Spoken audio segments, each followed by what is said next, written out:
तो दोस्तों कैसे हैं आप सब? उम्मीद है सब बढ़िया होंगे, शानदार होंगे। आज का टॉपिक हमारा क्या है सर? आज का टॉपिक है बिना समय गवाए चैप्टर नंबर 9, अपने नोट्स के हिसाब से chapter number 9, discharge of contract. Discharge of contract sir, कोई भी कॉन्ट्रैक्ट कैसे खत्म किया जा सकता है, डिस्चार्ज बोले तो कैसे पूरा कंप्लीट किया जा सकता है। बहुत बहुत बहुत बहुत बहुत छोटे तरीके हैं सर खत्म करने के, बहुत छोटे तरीके हैं। बस बस बस इतने से तरीके खत्म करने के, बस सर बस इतने से। अरे भैया प्रभु इतने से तरीके हैं, जय हो, इतने से तरीके हैं बस खत्म करने के। सीखिए सीखिए इनसे, सीखिए, इतने तरीके हैं।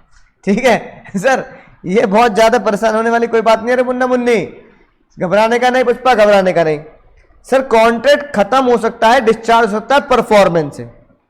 याद आ गई बात sir? Actual performance, attempted performance, chapter number 8 में कवर, चैप्टर नंबर 8 में कवर। मजा आ गया सर? सर कॉन्ट्रैक्ट को खत्म किया जा सकता है धोखे से, धोखे से, ब्रीच से सर, ब्रीच से। ये हम पढ़ेंगे अपने नोट्स के हिसाब से चैप्टर नंबर 10 में, चैप्टर नंबर 10 में। ये भी मजा आ गया सर। तो चैप्टर नंबर 9 में क्या पढ़ना है? चैप्टर नंबर 9 में पढ़ना है ये कौन सा sir? Mutual agreement, operation of law, impossibility अब तक 56 और lapse of time, lapse of time. यानी फिलहाल आज का टॉपिक है सिर्फ चार तरीके से कॉन्ट्रैक्ट खत्म हो सकता है भाई, वरना 4 तरीके से कॉन्ट्रैक्ट खत्म हो सकता है। मोदी जी पूछ रहे हैं हो सकता नहीं हो सकता? बिल्कुल हो सकता है सर, बिल्कुल हो सकता है। 4 तरीके से कॉन्ट्रैक्ट खत्म हो सकता है सर। सर पहला तरीका वही है कि भैया राइट, किसी का किसी से ब्रेकअप हो जाए, किसी का किसी से ब्रेकअप हो जाए और तुम दर्द भरी आहें ना ले रहे हो, दर्द भरे गाने ना सुन रहे हो, तुम्हारी प्लेलिस्ट में दर्द भरा कोई भी है ना राइट सॉन्ग ना हो, और ना ही तुम कोई दर्द भरी शायरी कर रहे हो। सुना है उसने मेरे खत जला दिए, सुना है उसने मेरे खत जला दिए, लगता है अब वो राख पड़ा करती है, राख पड़ा करती है। वाह वाह सर, वाह वाह सर, वाह वाह सर, बहुत गहरी वाली बात कह दी। कुछ बालकों के तो ऊपर से निकल गई बात। चलो है ना, शायरी ऊपर से निकल जाए पर कानून ऊपर से नहीं निकलेगा, कानून ऊपर से नहीं निकलेगा सर यानी कि अगर आपका ब्रेकअप हुआ है तो आप ब्रेकअप में देवदास नहीं बन रहे, आप ब्रेकअप में देवदास नहीं बन रहे। आप क्या कर रहे हैं सर? आप हैप्पी ब्रेकअप कर रहे हैं, हैप्पी ब्रेकअप, हैप्पी ब्रेकअप कर रहे हैं, खुशी खुशी हैप्पी हैप्पी। यानी मियां बीवी राजी, क्या करेगा काजी? तुम्हारा ब्रेकअप हुआ, तुम भी खुशी खुशी हैप्पी, है ना, तुम भी खुशी खुशी हैप्पी। और जिसके साथ ब्रेकअप हुआ, सामने वाली पार्टी, अदर पार्टी है ना, वो भी जो एक्स हो चुका है, अब एक्स हो चुकी है, अब एक्स भी खुशी खुशी, एक्स भी हैप्पी, है ना, एक्स भी हैप्पी, एक्स भी हैप्पी। कोई दर्द भरी शायरी नहीं, कोई दर्द भरा नगमा नहीं गाना, राइट। तुम भी हैप्पी और एक्स भी हैप्पी। अगर दोनों ही हैप्पी हैप्पी ब्रेकअप कर रहे हैं, दोनों ही हैप्पी हैप्पी क्या कर रहे हैं सर? मैं हैप्पी हैप्पी हूं, दोनों ही हैप्पी हैप्पी ब्रेकअप पार्टी कर रहे हैं, हैप्पी ब्रेकअप पार्टी। दोनों ही ब्रेकअप पार्टी देने के लिए तैयार हैं, दोनों ही ब्रेकअप पार्टी देने के लिए तैयार हैं। तो आप हैप्पी हैप्पी एंडिंग कर रहे हैं, हैप्पी हैप्पी एंडिंग कर रहे हैं। हैप्पी एंडिंग को ही, हैप्पी एंडिंग को ही, हैप्पी एंडिंग को ही, हैप्पी एंडिंग को ही बोलते हैं discharge by mutual agreement. Mutual, खुशी खुशी, म्यूचुअली आपसदारी में एग्रीमेंट को क्या कर दिया? खुशी खुशी एंड कर दिया, खत्म कर दिया, खत्म कर दिया, खत्म कर दिया। अबे खामोश, खत्म कर दिया। सर पहला तरीका क्या खत्म करने का? पहला तरीका वही है जो हमने पिछले लेक्चर में पढ़ लिया था, मेरा मुन्ना भाई और सर्किट का एग्जाम्पल, है कि नहीं बात? सर याद आ गई बात? यानी कि पहला तरीका है नोवेशन, सेक्शन 62 याद रखेंगे, नोवेशन नोवेशन नोवेशन नोवेशन याद रखेंगे सर। सर नोवेशन में क्या हुआ था? नोवेशन में नोवा का मतलब होता है नया, यानी कि कोई भी कॉन्ट्रैक्ट के अंदर या तो टर्म्स में बदलाव हो जाए या फिर पार्टी बदल जाए। तो पिछले लेक्चर में हमने सीखा था कि मुन्ना को मुझे पैसे देने थे, पर मुन्ना ने बोला पैसे ले लो सर्किट से। सर्किट और मैंने इस बात को एग्री कर लिया कि मैं सर्किट से पैसे लेने के लिए तैयार हूं। 2 लाख रुपए मुन्ना को देने थे, पर 2 लाख रुपए सर्किट दे रहा है और मैं एक्सेप्ट कर रहा हूं सर्किट से मुन्ना की जगह। तो मैंने मुन्ना को डेटर नहीं माना, अब मैंने सर्किट को अपना न्यू डेटर मान लिया। तो यहां टर्म्स नहीं बदली, 2 के 2 लाख रहे, पार्टी बदल गई। पार्टी के बदलने से नोवेशन हो गया, पार्टी के बदलने से नोवेशन हो गया। अगर टर्म्स बदल जाती हैं जैसे पार्टनरशिप में होता है, पार्टनरशिप में भैया पहले पार्टनर से रेशियो था 1:1:1 का, अब वो नया रेशियो ले आते हैं तीनों पार्टनर 1:2:3 का। तो यहां से टर्म बदल गई, पार्टी नहीं बदली, टर्म बदल गई, पार्टी नहीं बदली। तो यानी कि टर्म बदल जाए, पार्टी बदल जाए, आप इन दोनों को नोवेशन बोल सकते हैं, जिसकी वजह से ओल्ड कॉन्ट्रैक्ट ऑटोमेटिकली डिस्चार्ज हो जाता है। मजा आ गया सर? सेम बात लिखी है सर। सर रिसेशन का मतलब क्या होता है? रिसेशन का मतलब होता है प्योर ब्रेकअप। अरे दादा ब्रेकअप भी और वो भी प्योर भी, वाह वाह सर क्या बात कर दी। हाँ भैया अरे pure breakup, pure breakup, pure breakup हुआ और वो भी पार्टी के साथ हुआ, वो भी पार्टी के साथ हुआ।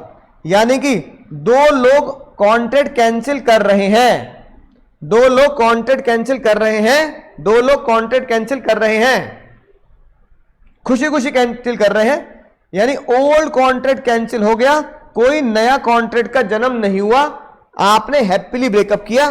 तू भैया अपने रास्ते, मैं चल रहा हूं अपने रास्ते, तू जाइयो बस अड्डे से, मैं जाऊंगा रेलवे स्टेशन से, और कोई ट्राइंगल में तीसरा हो तो तू मेट्रो से जाइयो भैया।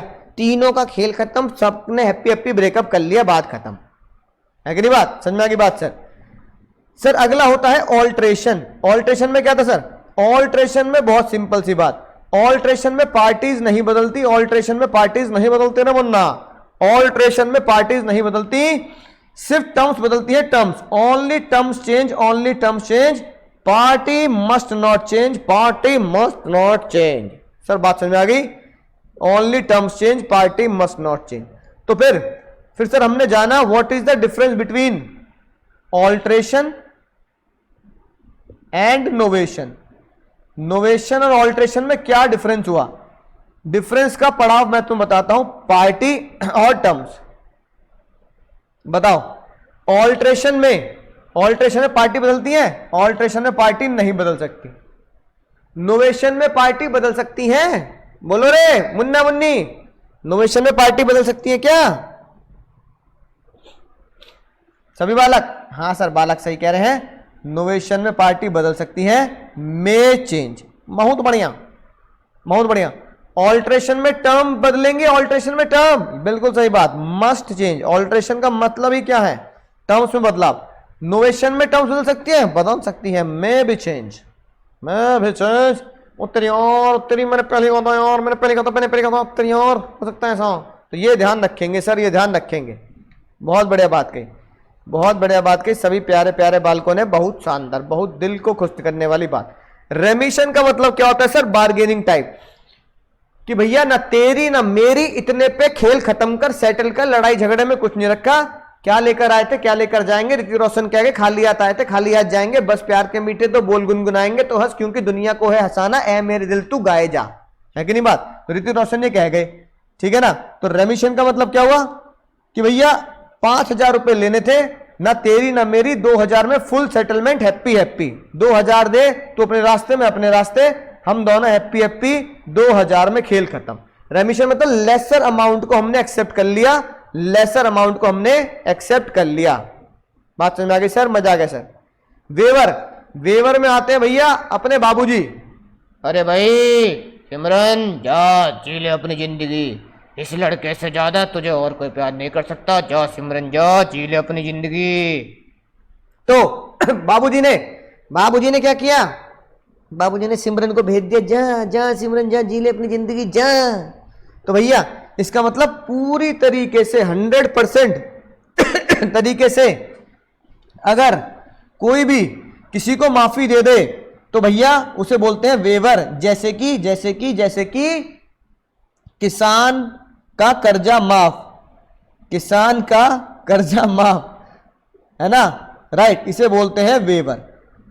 100% माफी, ठीक है, राइट, वेवर होगा, एग्जेम्प्ट कर दिया जा। सिमरन ने कहा बाबूजी की पेंटिंग बनाऊंगी, बाबूजी मैंने पहले कहा था, बाबूजी मैंने पहले कहा था, बाबूजी मैंने पहले कहा था, राज के साथ बाबूजी ने पहले कहा था। बाबूजी ने कहा जा जा जा जा तू जा, कोई दिक्कत नहीं। Simran is no longer bound to perform, क्योंकि बाबूजी ने उसे माफ कर दिया, जा भैया अब तू काम करने की जरूरत नहीं है। सर समझ गए sir? Sir merger of right आखिरी आता है, मर्जर ऑफ राइट, यानी कि मर्जर ऑफ राइट का मतलब होता है सर एक बूंद और नदी समुद्र में जाके मिल जाती है तो समुद्र का अस्तित्व बड़ा हुआ, बूंद का अस्तित्व छोटा कर दिया, तो merger of right, merger of right, merger of right. ठीक है सर, मेरा एग्जांपल ही तुम जानते हो कि भैया मैं जा रहा हूं कॉलेज में पढ़ाने, कॉलेज वाले मुझे पार्ट टाइम पेमेंट देते हैं, 1-2 घंटे पढ़ाया वापस, 1-2 घंटे पढ़ाया वापस। एक दिन कॉलेज वालों ने कहा फुल टाइम पढ़ा लो, फुल टाइम पढ़ा लो, फुल टाइम पढ़ा लो, पढ़ा लो रे पढ़ा लो, फुल टाइम पढ़ा लो। तो भैया अब मेरा जो छोटा राइट था पार्ट टाइम पढ़ाने का वो ऑटोमेटिकली मर्ज हो गया फुल टाइम में। सेम एग्जांपल है सर, पहले तुमने एक मकान या दुकान या कोई भी सामान लीज पर ले रखा है, लीज पर लेने के बाद तुमने उसको क्या किया सर, खरीद लिया, ओनरशिप का राइट आ गया। तो तुम्हारा लीज का राइट छोटा है, ओनरशिप का राइट बड़ा है, अब तुम उस दुकान के मालिक हो गए, अब तुम उसके किराएदार नहीं हो। ठीक है ना, तो इसे बोलते हैं ownership right is the superior right और अर्लियर राइट ऑटोमेटिकली टर्मिनेट हो जाएगा खुशी खुशी। समझ गए सर, बोलो समझ गए सर, मजा आ गया सर। अगली बात आती है कानून। कानून जब कह दे, कानून कह दे खेल खत्म, पैसा हजम, कॉन्ट्रैक्ट डिस्चार्ज, ये बातें तुम पहले पढ़ चुके हो। सजनी गजनी ने शादी का वादा किया, सजनी अल्लाह को प्यारी हो गई, गजनी अल्लाह को प्यारा हो गया, कानून ने बोल दिया कॉन्ट्रैक्ट खत्म, अब कोई भी परफॉर्म नहीं कर सकता। शिवाजी द बॉस इंसॉल्वेंट हो गए, खेल खत्म, पैसा जम, contract discharge. Unauthorised material alteration, आपने क्या किया, बिना अप्रूवल के बहुत बड़ा मटेरियल ऑल्ट्रेशन, बहुत बड़ा कॉन्ट्रैक्ट में बदलाव कर दिया बिना अप्रूवल के, कॉन्ट्रैक्ट डिस्चार्ज। जैसे पार्टनरशिप में रेशियो था 1:1:1, तुम रात को चुपके से गए, चुपके से लग जा गले गाना गाते हुए गए और तुमने 1 को बना दिया 4। अनऑथराइज, तुमने ये अनऑथराइज ऑल्ट्रेशन कर दिया, contract contract contract contract discharge. और भैया दुनिया गोल है, दुनिया गोल है, याद आ गई होगी बात, सर दुनिया गोल है, हमें पता लग गया सर। कैसे पता लग गया सर दुनिया गोल है? सर जब प्रोमिसर प्रोमिसी बनता है तो दुनिया गोल होती है, जब प्रोमिसर प्रोमिसी बनता है तो दुनिया गोल होती है, जब प्रोमिसर प्रोमिसी बनता है। कैसे सर? मैं था, मैंने तुम्हें BR या चेक एंडोर्स कर दिया, ये तुम थे, तुमने एक्स को आगे से एंडोर्स कर दिया सेम चेक को, है ना। एक्स कौन है? इमरान हाशमी। एक्स ने तुम्हारी, एक्स को इमरान हाशमी ने, इमरान हाशमी ने तुम्हारी एक्स को, है ना, राइट, एंडोर्स कर दिया। वो मुझसे पढ़ता था, पढ़ती थी, उसने मुझे फीस के लिए ये सेम चेक क्या किया, सेम चेक यहां एंडोर्स कर दिया। अब एक बात देखो, ये चेक मैंने ही काटा था, ये चेक मैंने ही काटा था, ये चेक मैंने ही काटा था, ये चेक मैंने ही काटा था, ये चेक मैंने ही काटा था कि मैं पैसे दूंगा, घूम फिर के ये मेरे पास ही आ गया। यानी मेरे खाते से पैसे कटने हैं और मेरे खाते में क्रेडिट होने हैं, है ना, मेरे खाते से ही डेबिट होने हैं और मेरे खाते में ही क्रेडिट होने हैं। तो भैया प्रोमिसर बन गया प्रोमिसी, प्रोमिसर बन गया प्रोमिसी, पीछे के सारे लोग ऑटोमेटिकली डिस्चार्ज हो गए। इसका मतलब ऑपरेशन ऑफ लॉस से कॉन्ट्रैक्ट खत्म, अपने खाते से पैसे निकाल के अपने खाते में डालूंगा क्या, अरे दादा हे माता जी क्या करवा रहे हो, बैंक वाले पागल हो जाएंगे, है कि नहीं बात। Contract automatically discharge. समझ गए सर, मजा आ गया। इस चैप्टर की सबसे खास बात और इस चैप्टर का सबसे मजेदार शानदार जानदार टॉपिक्स अब तक 56, नाना पाटेकर की तरह अब तक 56, अब तक अच्छा है, अच्छा है, बहुत अच्छा है। ए आ गए तुम मेरी मौत का तमाशा देखने, बहुत अच्छा है। कंट्रोल कंट्रोल उदय कंट्रोल, ए भगवान का दिया सब कुछ है, दौलत है, शौहरत है, पैसा है, भगवान का दिया सब कुछ है, बहुत अच्छा है। लेकिन मैंने अब तक 56, समझे, अपने छोटे दिमाग में बात डाल ले, 56 बार अब तक मैं मार चुका हूं, अब 56 सेक्शन का नाम भी अब तक 56 रखा है, अब तक 56 सर, अब तक 56 नाना पाटेकर को याद करते हुए, अब तक 56 कहता है कि भैया इम्पॉसिबल, अगर कोई भी चीज इम्पॉसिबल है कॉन्ट्रैक्ट होगा खत्म, इम्पॉसिबिलिटी की वजह से कॉन्ट्रैक्ट होगा खत्म, यानी कॉन्ट्रैक्ट होगा डिस्चार्ज। इम्पॉसिबिलिटी की वजह से कॉन्ट्रैक्ट खत्म, कॉन्ट्रैक्ट डिस्चार्ज। तो जज साहब ने बोला 2 तरह की इम्पॉसिबिलिटी होती है रे मुन्ना, पहली इम्पॉसिबिलिटी इनिशियल, दूसरी इम्पॉसिबिलिटी सुपरवीनिंग। सर बिल्कुल याद आ गई बात। इनिशियल इम्पॉसिबिलिटी वो इम्पॉसिबिलिटी होती है जहां कॉन्ट्रैक्ट करते टाइम पर ही, कॉन्ट्रैक्ट करते टाइम पर ही, कॉन्ट्रैक्ट करते टाइम पर ही, कॉन्ट्रैक्ट करते टाइम पर ही पता होता है इम्पॉसिबल है। अरे भैया री, हाँ कॉन्ट्रैक्ट करते टाइम पर ही पता होता है कि ये इम्पॉसिबल है, ऐसा नहीं हो सकता, है ना। ऐसा कब होगा सर? जहां दोनों पार्टी को पता है ये काम नहीं हो सकता, जैसे मरे हुए इंसान को जिंदा कर देना, जैसे मरे हुए इंसान को जिंदा कर देना, ये दोनों ही पार्टी को पता है। कोई भैया जंगल में जाके खजाना खोज लेना, ये दोनों ही पार्टी को पता है। अगर दोनों पार्टी को पता है कि एग्रीमेंट के टाइम पर कि ये इम्पॉसिबल नहीं है, हम जो एग्रीमेंट कर रहे हैं पॉसिबल नहीं है रे भैया, चांद तारे तोड़ के लाऊंगा, तुम जो कह दो तो चांद तारों को तोड़ लाऊंगा मैं, ए भैया इम्पॉसिबल है। ए शिल्पा मत सुन लियो उसकी, बिल्कुल भी इम्पॉसिबल बात कर रहा है। शिल्पा को समझा देंगे this is impossible. Unknown impossible, known by both the parties, दोनों ही पार्टी को पता है कि ये इम्पॉसिबल है। मरे हुए इंसान को जिंदा कर देना, 7 समुंदर पार कर देना, तो भैया known to both the parties कि ये इम्पॉसिबल है। पहला केस समझ में आ गया सर? पहला केस समझ में आ गया सर? याद आ गई बात? पहला केस समझ में आ गया सर। दूसरा सर, स्क्रीन पर देखो दूसरा sir, where both the promise does not know, दोनों को नहीं पता, दोनों को नहीं पता कि ये इम्पॉसिबल है। कैसे कैसे सर? याद आ गई होगी बात। दो लोग कॉन्टेक्ट कर रहे हैं एक ऐसे घोड़े का, ऐसे हॉर्स का, जो eight the time of making agreement death हो चुकी है, बेचारा अल्लाह को प्यारा हो चुका है। इसका मतलब क्या है सर? इसका मतलब क्या है sir? Unknown to both the parties. अगर दोनों को कॉन्टेक्ट करते टाइम पे पता ही नहीं है कि ये कॉन्टेक्ट नहीं हो सकता, तो वो वॉइड हो जाएगा। क्यों? डेथ के केस में already death, already destroy, already ban by the government. बिल्कुल सही, bilateral mistake, bilateral mistake, bilateral mistake sir, है ना। अगला सर कपिल शर्मा का एग्जांपल लिखा है, प्रोमिसर को पता है ये नहीं हो सकता। जैसे शादी वाला केस, एक पर्सन ऑलरेडी मैरिड है और उसे पता है कि वो ऑलरेडी शादीशुदा है, तो वो दूसरी शादी नहीं कर सकता, right. Promisor must compensate for the loss, तो उसे भैया सामने वाले को हर्जाना देना पड़ेगा। कि जब तुझे खुद पता है कि ऐसे कंटेंट नहीं हो सकता, तो क्यों सामने वाले से मजे ले रहा है, क्यों उसको सता रहा है कि नहीं बात? तुझे कंपनसेट देना पड़ेगा। सर ये था इनिशियल इंपॉसिबिलिटी। अब आए भैया सुपरवीनिंग इंपॉसिबिलिटी। सुपरवीनिंग इंपॉसिबिलिटी, सुपरवीनिंग इंपॉसिबिलिटी का मतलब होता है जब कॉन्ट्रैक्ट किया तब कॉन्ट्रैक्ट वैलिड था, जब कॉन्ट्रैक्ट किया तब कॉन्ट्रैक्ट वैलिड था, लेकिन कॉन्ट्रैक्ट करने के बाद, एग्रीमेंट करने के बाद फ्यूचर में वो वॉइड हो गया, जिसे ढूंढता हूं मैं हर कहीं। अरे भैया बाद में वॉइड निकली, वो है कि नहीं बात? तो भैया जब कॉन्ट्रैक्ट था तो वैलिड सब कुछ, लेकिन बाद में क्या निकला? वॉइड निकला। उसे बोल, जो चीज बाद में बैन हो जाए, जो चीज बाद में मना हो जाए, जिसे कानून बाद में मना कर दे, वो होती है भैया, वो होती है वॉइड बिकॉज ऑफ सुपरवीनिंग इंपॉसिबिलिटी।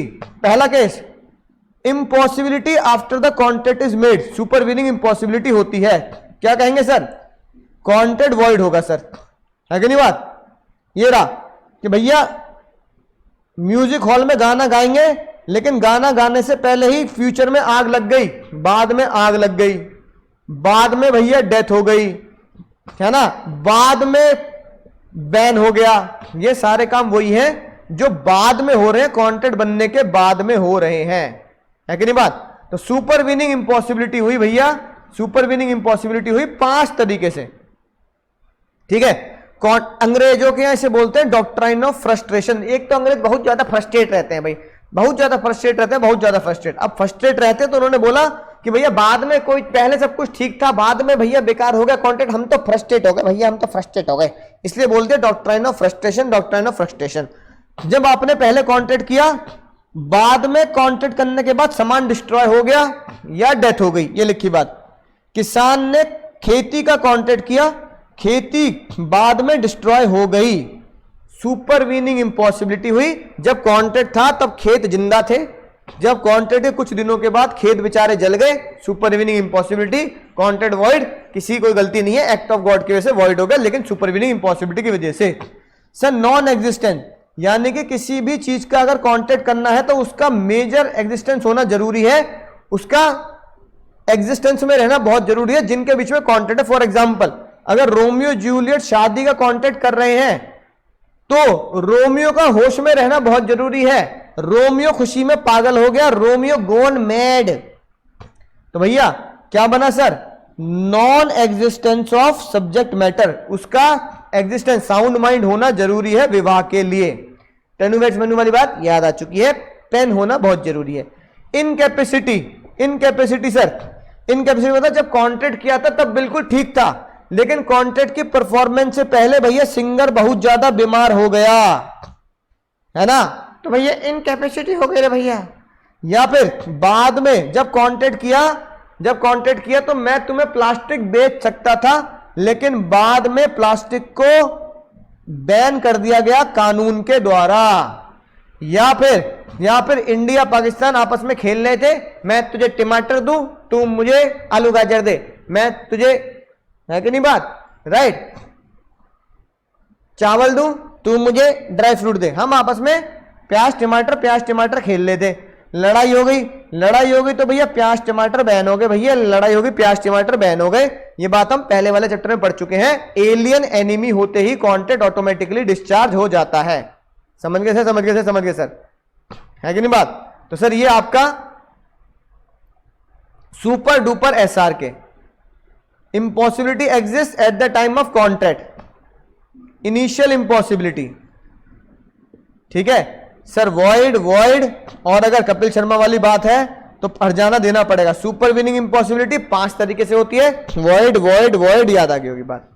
और अगर कॉन्ट्रैक्ट वॉइड होता है हमारी गलती के बिना, यानी कि एक्ट ऑफ गॉड के तरीके से कॉन्ट्रैक्ट वॉइड होता है, तो प्रिंसिपल ऑफ रेस्टिट्यूशन लगता है, सेक्शन 65 लगता है, प्रिंसिपल ऑफ रेस्टिट्यूशन लगता है। यानी कि जो सामान दे दिया वो वापस मिलेगा और जो पैसा ले लिया वो वापस देना पड़ेगा, ठीक है। बाबा सहगल ने कहा मैं गाना गा दूंगा, जी जान लगा दूंगा, लेकिन बाबा सहगल ने पहले से एडवांस ले लिया, एडवांस 1 करोड़ रुपए, बाद में वो बीमार हो गए तो प्रिंसिपल ऑफ रेस्टिट्यूशन ने बोला कि भैया आप बीमार हो चुके हो, सुपर विनिंग इंपॉसिबिलिटी हो गई, बीमार हो गए तो सुपर विनिंग इंपॉसिबिलिटी हो गई। सुपर विनिंग इंपॉसिबिलिटी की वजह से आप गाना नहीं गा पाओगे, तो आपने जो एडवांस ले लिया 1 करोड़ का लौटाना पड़ेगा रे पुष्पा, लौटाना पड़ेगा। सर अगला केस जो है बहुत ही मजेदार, बहुत ध्यान से समझेंगे सर। एडवांस पे कर दिया गया 1,20,000 रुपए का, 7 महीने बाद गोडाउन में आग लग गई, तो भैया 70,000 रुपए का रेंट, तो ठीक है 70,000 रुपए का बिल्डिंग का इस्तेमाल हो गया, लेकिन 5 महीने आप उसे यूज नहीं कर पाए, तो 5 महीने का किराया 50,000 रुपए, 5 महीने का रेंट रिफंड करना पड़ेगा। इसे बोलते हैं principle of restitution, principle of restitution. Restore the benefit, यानी जो बेनिफिट आपने सामने वाली पार्टी से ले लिया उसे रिस्टोर कर देंगे, रिफंड कर देंगे। ऋतिक रोशन ने ये स्टेप इसलिए लिखा है, ऋतिक रोशन का ये वाला स्टेप रेस्टिट्यूशन के लिए ही है, टिंग टिंग टिंग टिंग टिंग टिंग 65 इसलिए है ना, प्रिंसिपल ऑफ रेस्टिट्यूशन। वापस दे दो, जो बेनिफिट ले लिया वापस दे दो सर। अगली सर टुच्ची बात है, आखिरी बात sir, discharge by lapse of time, discharge by lapse of time, खेल खत्म, पैसा हजम, समय खत्म, खेल खत्म। यानी कि आपको पता ही है टाइम बार डेट 3 साल का होता है और इमूवेबल प्रॉपर्टी केस में 12 साल का होता है। अगर भैया आपने मुझे उधार दे दिया और 3 साल तक तुम सोते रहे रे पुष्पा, 3 साल तक सोते रहे, सर जी आएंगे पैसे देंगे, 3 साल तक सोते रहे, तो 3 साल के बाद तुम्हारा मेरा कॉन्ट्रैक्ट ऑटोमेटिकली डिस्चार्ज, उरी दादा ऑटोमेटिकली डिस्चार्ज, ठीक है। तो discharge by lapse of time. और जो पहला क्वेश्चन है, पहला क्वेश्चन भी मैं तुम्हें कई बार बता चुका हूं, कुछ चीजें इंपॉसिबिलिटी नहीं होती, कुछ चीजें बहाना होती है, बहाना, यानी कि एक्सक्यूज और बहाना होती है। हम बहाना नहीं मानते, बहाना इज नॉट इंपॉसिबिलिटी। जैसे भैया मैं तुम्हें कह रहा हूं कि मैं तुम्हें पढ़ा नहीं पाऊंगा आपसे, अरे भैया मैं तुम्हें पढ़ा नहीं पाऊंगा, फीस कम आई है और मेरा आने जाने का खर्चा, मेरे स्टूडियो का एसी का बिल, लाइट का बिल, बिल्डिंग का किराया बहुत ज्यादा है, प्रॉफिट नहीं हो रहा भैया, प्रॉफिट नहीं हो रहा, कमर्शियली इंपॉसिबल, प्रॉफिट नहीं हो रहा।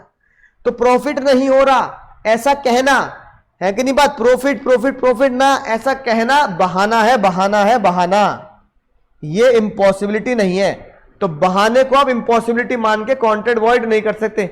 मेरी भैया आजकल तबीयत बहुत खराब रह रही भैया हिला ना जा रहा मुझसे, तो भैया रे होमोग्लोबिन बहुत डाउन है भैया, मैं बीपी बहुत लो चल रहा है भैया, बीपी बहुत लो चल रहा है भैया, मैं खड़ा ना हो पाऊंगा, मैं पढ़ा ही ना पाऊंगा भैया, मैं पढ़ा ही ना पाऊंगा, मैं इस साल ना मैं 2050 तक ना पढ़ा पाऊंगा, तो मैं भैया 2050 तक ना पढ़ा पाऊंगा, कहीं और पढ़ लियो रे, पसीने छूट गए मेरे तो। ये भैया बहाना है, बहाना। क्या है ये बहाना है। मेरे स्ट्राइक हो गई सर, बहाना है ना। मेरे दंगे हो गए, बहाना है। सर मुझे प्रॉफिट नहीं आ रहा, बहाना है। मैं बहुत बीमार से फील करता हूं सर, मेरा ब्रेकअप हो गया, ब्रेकअप, मैं पढ़ा ना पाऊंगा भैया, मेरा ब्रेकअप हो गया, commercial impossible, difficulty in performance, है ना, ब्रेकअप हो गया भैया, बहाना है। छन से टूटे कोई सपना, जग सूना सूना लागा, मैं दुनिया में जी ना पाऊंगा, मैं बिल्कुल नहीं जी सकता इस दुनिया में, ये भैया बहाना है। थर्ड पार्टी ने डिफॉल्ट कर दिया, बहाना है।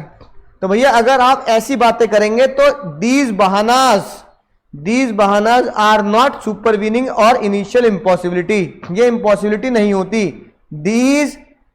दीज आर नॉट इम्पॉसिबिलिटीज, है ना, दीज आर नॉट इम्पॉसिबिलिटीज।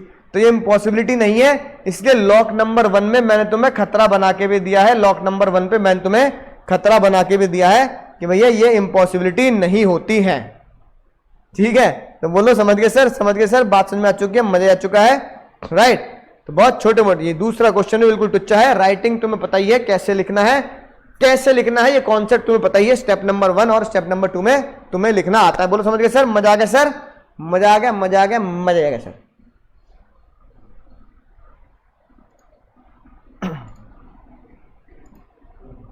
याद आ गई पिछली हफ्ते की कहानी, तो पिछले परसों की कहानी।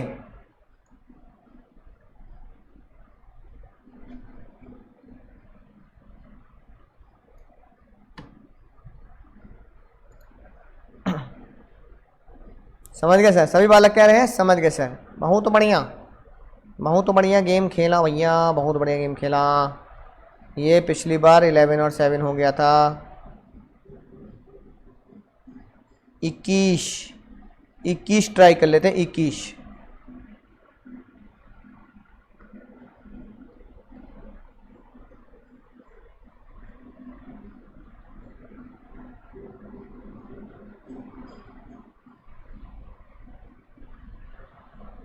ठीक है भैया, चलो एक बार देख लेते हैं कि क्वेश्चन 21 क्या कहता है और फिर एग्जाम में कैसे लिखना है।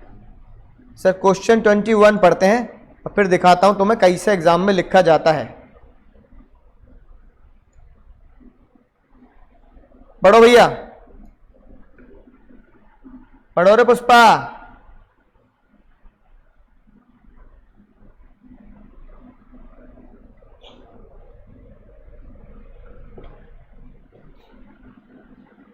बैंक ने अपॉइंट किया कंडीशन दैट कि जब तू बैंक की नौकरी छोड़ेगा तो पूरे इंडिया में, उरी दादा, पूरे इंडिया में कहीं भी जॉब ज्वाइन नहीं करेगा 5 साल तक। अरे भैया, अरे भैया, अरे भैया, मेरे मुंह से निकले भैया, क्या कर दिए, 5 साल तक। तो जब मैंने तुम्हें पढ़ाया था, मैंने लिखवाया था, ये केस बहुत इंपॉर्टेंट है, Brahmaputra T company versus Escort से ये क्वेश्चन आया। ठीक है, इसको लिखें कैसे।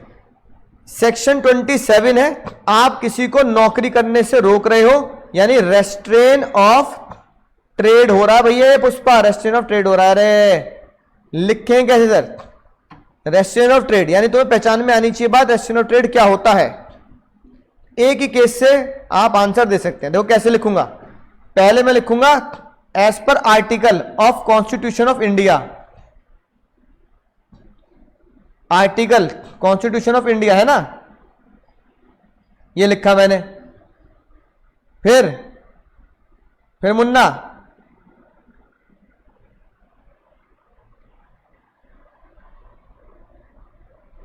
फिर आया प्रोविजन में कि एज पर आर्टिकल 19 और ब्रैकेट में sub article 9।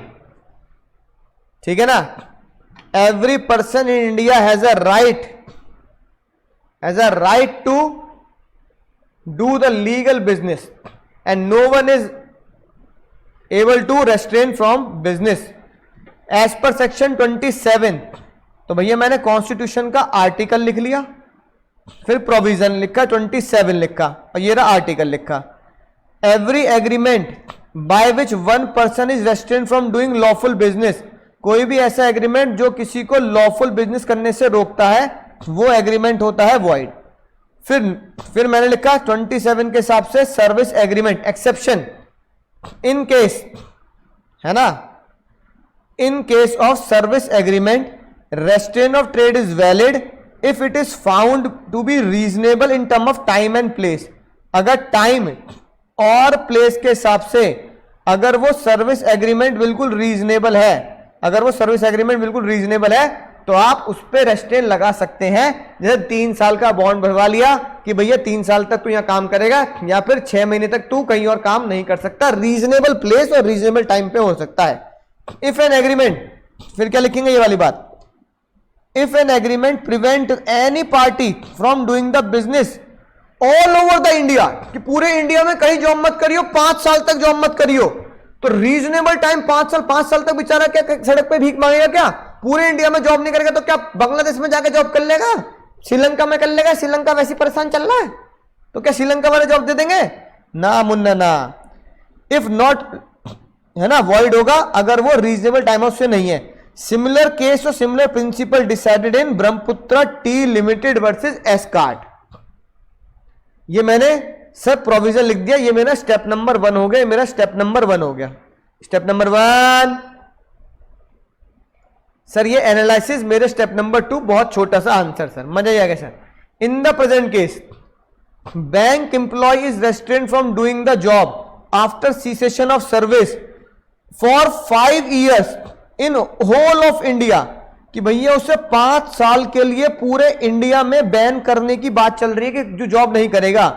This is unreasonable time and unreasonable place, therefore bank can not enforce the condition because it is restrain of trade, कि ये रेस्ट्रेन ऑफ ट्रेड है, ये रेस्ट्रेन ऑफ ट्रेड है, ये restrain of trade है। बोलो समझ गए सर? राइट। इसको सर एक नजर में कैसे देख सकते हैं सर? ऐसे देख सकते हैं। हां sir, principle of restitution, principle of restitution section 65 अगर कॉन्ट्रैक्ट वॉइड होता है, प्रिंसिपल ऑफ रेस्टिट्यूशन सेक्शन 64 अगर कॉन्ट्रैक्ट वॉइडेबल होता है। तो उम्मीद है बात समझ में आ चुकी होगी कि रिस्टोर बेनिफिट को रिस्टोर करना है 65 के तहत कब? अगर कॉन्ट्रैक्ट वॉइड है, और 64 के तहत कब? अगर कॉन्ट्रैक्ट वॉइडेबल है, वॉइडेबल है। तो उम्मीद है बात समझ में आ चुकी होगी। तो दोस्तों अगले लेक्चर में मिलेंगे चैप्टर नंबर 10 के साथ, चैप्टर नंबर 10 के साथ। चलो tata bye bye, take care, good night, शब्बा खैर, ध्यान रखेंगे अपना, पूरे में से पूरे नंबर लाएंगे।